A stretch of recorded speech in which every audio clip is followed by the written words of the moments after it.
And the Summit Stage, I think, is a fantastic resource for Summit County locals and visitors. And can you tell me just a little bit more about what the Summit Stage offers? Well, we operate, our main service is the Summit Stage fixed route service. We operate 8 routes to all the towns and the resorts throughout the county.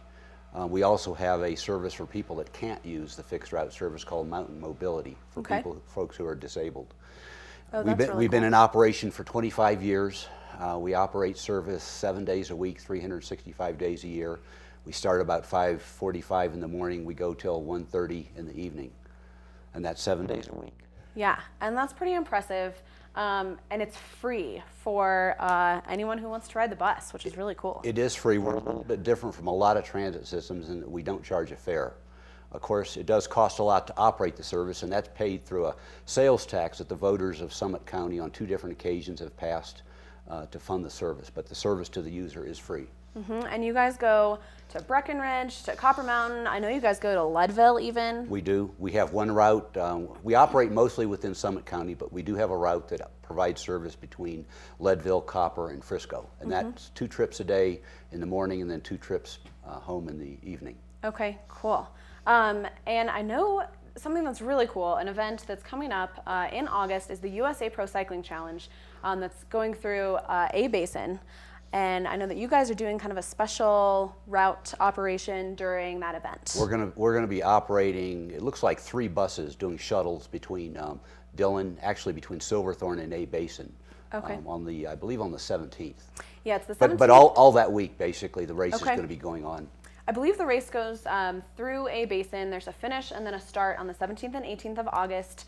It's a really exciting event and really cool, and I'm really glad you're doing that because no one really wants to drive. I know a lot of people might be drinking at this event, and the stage would be a really good option. And there's going to be so many people coming here, so parking and traffic would just be impossible. So that's why we'll be out there helping out.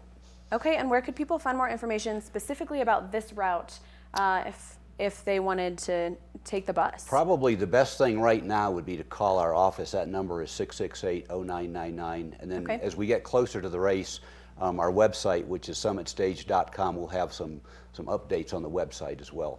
Okay, cool. That's a really good option. And also, I know that you guys are kind of planning some technological improvements and some changes coming up in the next year or so. We have some exciting things happening to the stage.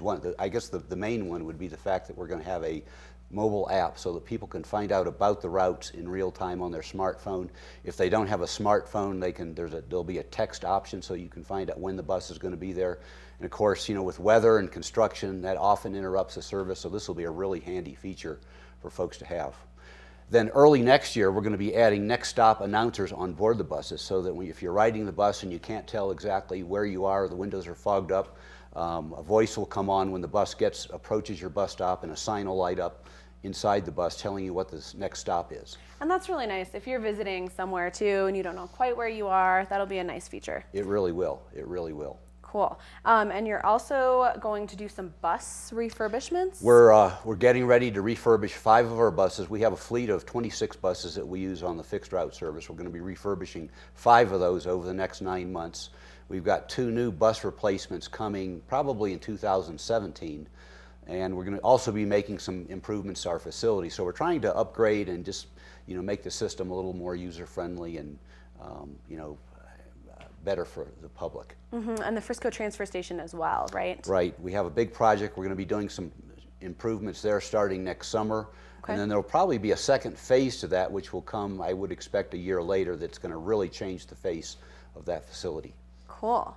These are really exciting changes happening for the Summit Stage. I'm so glad that our county has sort of rallied behind you guys and supports public transportation so much. It's a really great way to get around too if you're biking, like for example today you're out on a bike ride and then it starts raining and you don't want to ride. You guys do have some options for that too. All the buses have bike racks, and we now those are just on the buses during the summer, so from May 1st until October 1st. But if you only want to do the bike halfway, you can put your bike on the bus. Right. We also have racks at most of at all of the transit centers and at quite a few of the bus stops. Cool. And we're going to be expanding that too over the next several months as well, so that more of the bus stops have those bike racks. The racks on the buses will only accommodate 3. Okay. So if the bike rack is full, you can leave your bike at the bus stop. Cool. Because we have the racks there. Well, there's some really cool things coming up for the Summit Stage. I'm really excited to see how that goes for you guys. SummitStage.com. Yep. Right, and that number once again. 668-0999. Okay, cool. Well, Jim, thank you so much for coming and talking to me Thank today. you. Good to be here. Yeah, have a great day. Stay tuned, Summit County. We have a lot more Summit Sunrise coming up, including our Watch and Win questions. Don't go anywhere.